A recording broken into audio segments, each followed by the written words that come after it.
All right, y'all. Last night yesterday was a great day of boxing. We got to see Kell Brook basically destroy Jojo Dan in 4 rounds. Then later on that night, Vanes Martirosyan versus Jermell Charlo, and Gary Russell Jr. versus Johnny Gonzalez. Now, Kell Brook did exactly what I thought he would do to Jojo Dan. He just did it a lot sooner. I didn't do a prediction video for Kell Brook because I totally expected Kell Brook to do something. It was no surprise to me what was going to happen. The only surprise is that it happened that soon. I believe Jojo Dan was Jojo Dan a mandatory? I don't, was he? Something like that. I don't, mandatory in the IBF? I don't know. But what he was able, Jojo Dan gave Kell Brook a lot to hit. And Kell Brook, he has the potential to be a masterclass boxer. He has a great potential to be a masterclass boxer. I think that Kell Brook can beat anyone at 147 not named Thurman and Mayweather. I think maybe Pacquiao. Maybe. But it's clear that Amir Khan doesn't want to fight him. Whoop-de-doo. We already know what the deal is with that. But, whatever. I think Kell Brook is the future. Him and Keith Thurman is the future. Then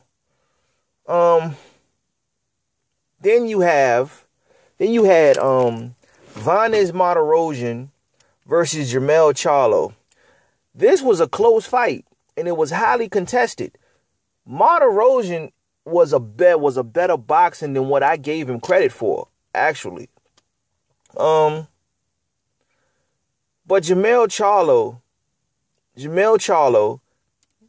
him and his brother, the twins, I think they're going to be running. They're going to run the 154-pound division. One of them is going to make a jump to 160. I think Jamal is going to make the jump to 160 because Jamal has more power than Jermell. Jermell is more of a boxer. I think Ronnie Shields got them boys trained to go. Jermell Charlo, I still got Charlo beating Andrade. Because Andrade, when he fought Martirosyan gave him problems too. You know what I mean?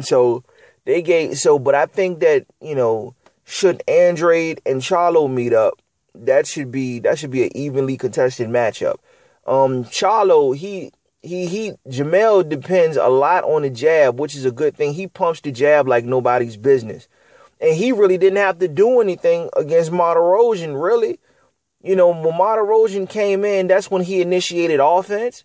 But for the most part, Charlo was just pumping that jab and getting at him with the jab with basic 1-2, 1-2 combos. And when you make it that easy for Charlo, who's already a great boxer himself, then you just set yourself up. You just set yourself up for failure. And the fact that Martirosyan bleeds easy, over that eye, that came back to haunt him again too. But it is what it is. I see, like I said, the Charlo twins is the future of 154, along with Andrade. They need to fight. For real. They need to get it in. Let me see. In the main event, Gary Russell Jr. versus Johnny Gonzalez. I made a prediction video. I said that Gary Russell Jr. would win by decision. I thought it was going to distance should Gary Russell win. I thought that it was going to be, I thought if anybody was going to get a knockout, I thought it was going to be Johnny Gonzalez. Boy, was I wrong on that one. I was right on my prediction. I was wrong on how it went down. I honestly didn't think that Johnny Gonzalez was gonna waste the guy, was gonna wash Gonzalez in 4 rounds. His defense was considerably better. He had more oomph behind his punches because remember, against Vasyl Lomachenko, Gary Russell Jr. for some reason it was a piss poor performance from that perspective. It was a piss poor performance. It could have been better. It seriously could have been better. But what's done is done. Gary Russell Jr., he was slipping punches. He was getting it in.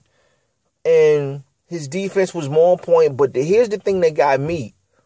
His high punch output, it could be argued that Gary Russell has some of the fastest hands in all of boxing. We know that. But he was actually putting something behind those punches, which is something that I didn't really expect. He put something behind those punches, man, and that was something to behold, man. It was a thing of beauty the way he washed him in 4 rounds. What's next for Gary Russell Jr.? He captured the featherweight title, the WBC featherweight championship. So it's man, it's something that he got people out there. Didn't Nicholas Walters? A rematch with Lomachenko would be nice. I would love to see a rematch with Lomachenko at the full weight limit of 126. Quite a few. Abner Mares, actually. Abner Mares would be good.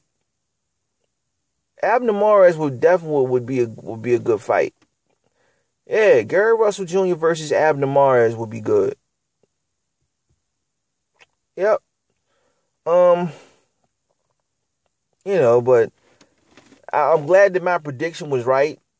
But I was wrong because of the way that it happened. So, but it's all good. When I'm right, I'm right.